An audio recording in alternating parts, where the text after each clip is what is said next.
Ladies and gentlemen, like I've said, this isn't my idea of having a good time.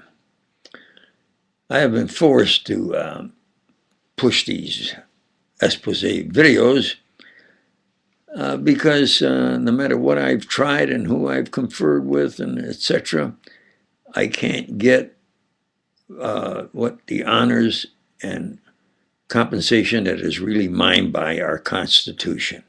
I repeat that with emphasis. Our Constitution guarantees that my work is mine.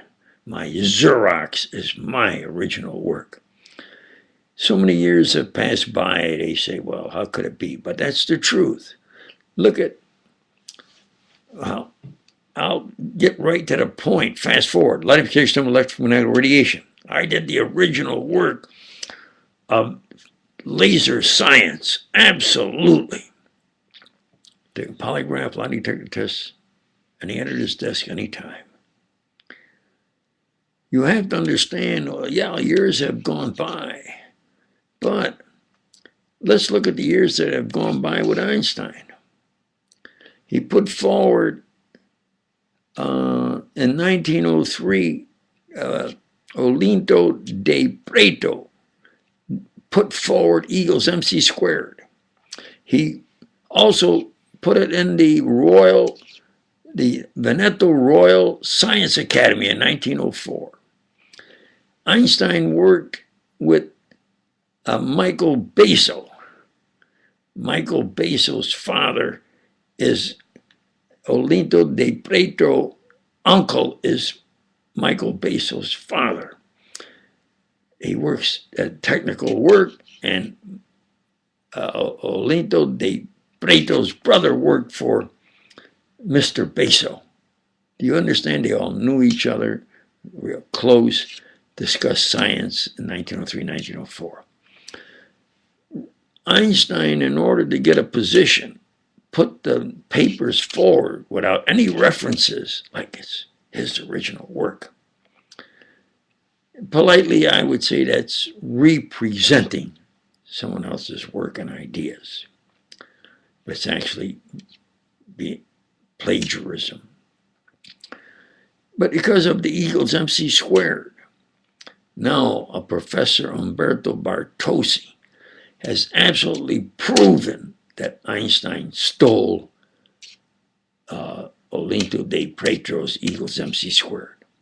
And in my research, I have where they said, well, he left no traces. It's like it's argumentative or discussion, about whose real work was it. No. He did mention one reference in his papers. And the reference is the absolute unraveling of the riddle and the mystery and the proof. The only reference he gave was Michael Basso on his, like where he got some of his ideas of relativity. Relativity was put forth by Poincare. I went to the library today to try to get a book about the life and achievements of Henry Poincare. I didn't have it. What I want to do is to study when he put forward his relativity. When you hear relativity, oh yeah, Einstein. No, Poincare put it forward before Einstein. When he put it forward, how, and analyze that, and then compare to Einstein's representing. Understand, Einstein really now has been exposed, not only by yours truly and a Professor Umberto, by hundreds. On the internet, some bluntly say he stole de Petro's E equals MC squared. And I'm forced to say, yes, that's what he did.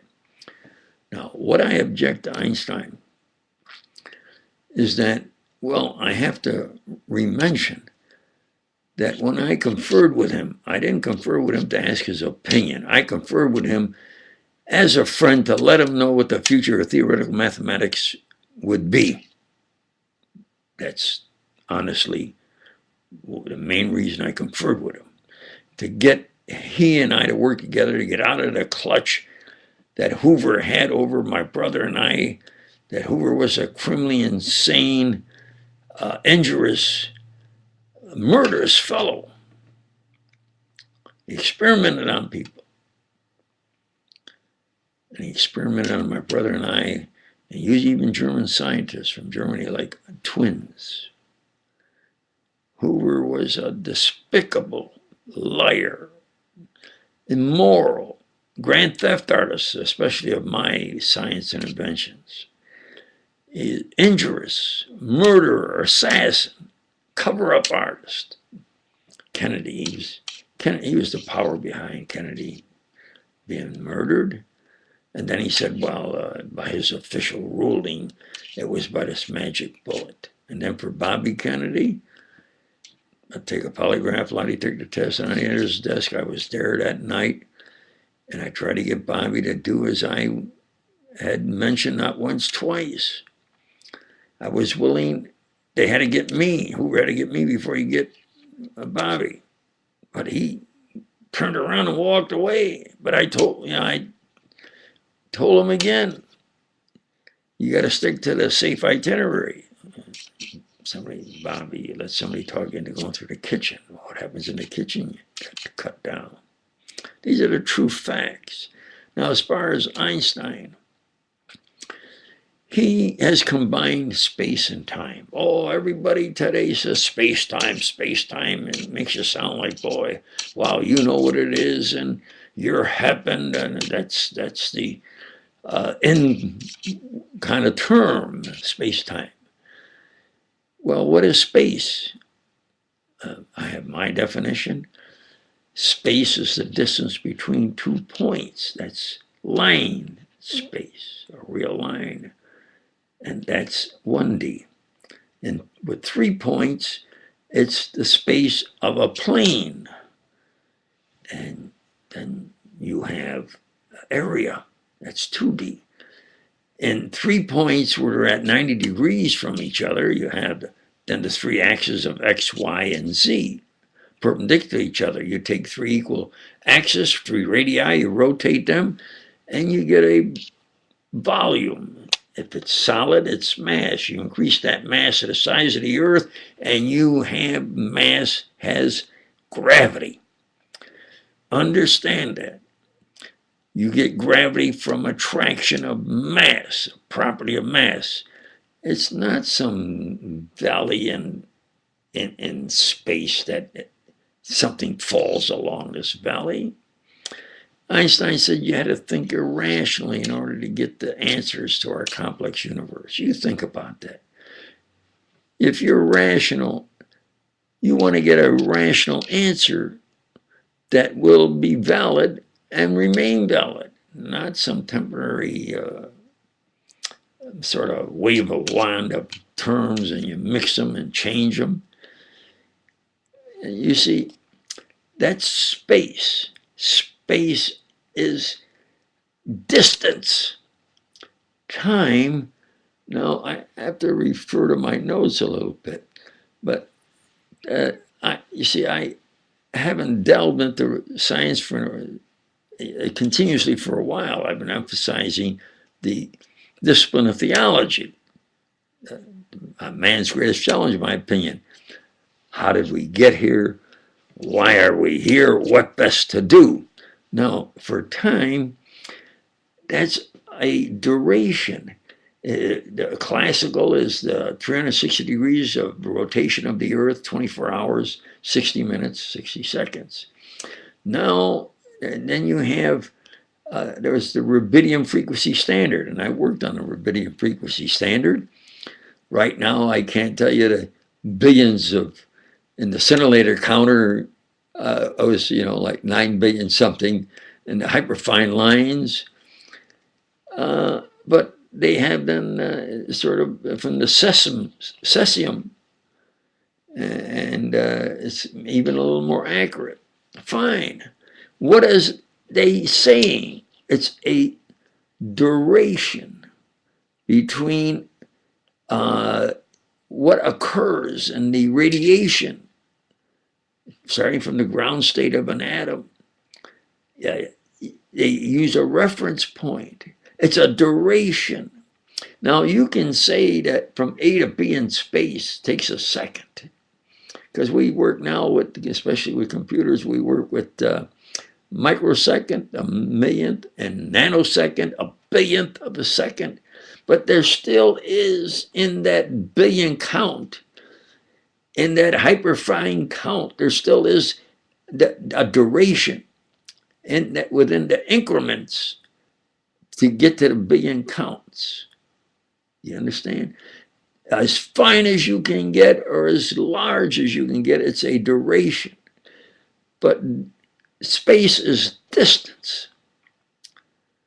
And distance, you can say between A and B it's a second. You say, well, A and B, yeah, a second. It's space-time. No, between A and B, it's a distance, it's space. And then he says space is a void. All right? Then his light is going through this void. Then he says this void is warped. Now, wait a minute. He takes space and says it's void, and then he says this void is warped. What is in this space? If you have a field, you see, you have a gravitational field. Well, then things will occur in this gravitational field. But it doesn't change gravity to be something else. And you can, in a certain example, at a certain distance from the center of the earth and so forth, you can use different alphanumeric symbols to represent it. But you cannot change the definition of gravity. Gravity is a force of attraction. It's not what he says, and that is, it's the singular event in his inertia. Now, just a minute. Inertia by Galileo is something that is at rest, remains at rest, unless acted upon by an external force. And then in motion, it stays in motion in that straight line unless acted upon by an external force. Well, what is that external force? If you roll a ball and you bounce it along, it's the force of gravity. Now, is that force of gravity and inertia the same? No. Gravity is gravity. Distance is distance. A duration is a duration, an increment that we say is a nano or nanosecond, or hyperfine lines, 9 billion of them per second. See, I have to think back of my science days when I thought about it like every day. So I went to the library to get a book by Poincare, because he put forward relativity. You think of relativity, Einstein. No, Poincare put it forward before Einstein. I want to find when he put forward relativity and how he presented it, and then compare that with what Einstein says.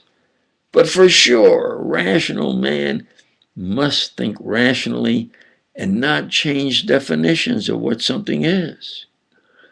Space is space.